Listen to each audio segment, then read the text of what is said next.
biz bu Kərbəlanı boş qoymayacaq. Biz barışmayacaq.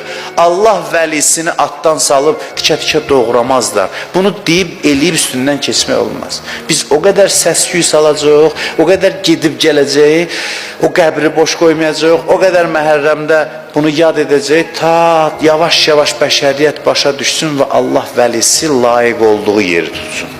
Ondan sonra ziyarət olmayacaq, olacaq. Onda da başqa mənası olacaq. Onda da başqa mənası olacaq. Allah vəlisinin ətrini, qoxusunu insanlıq hiss eləməlidir. Bəşəriyyət bugün bunu istəyir ki, bir dənə ona ürəyi yanan insan olsun.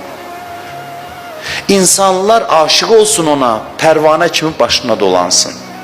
Və onun eşqi insanların içində olan mənfəətpərəstliyi, egoizmi əzsin, nəhayət ki, bəşəriyyət qurtulsun. Nəhayət ki, nicat tapsın.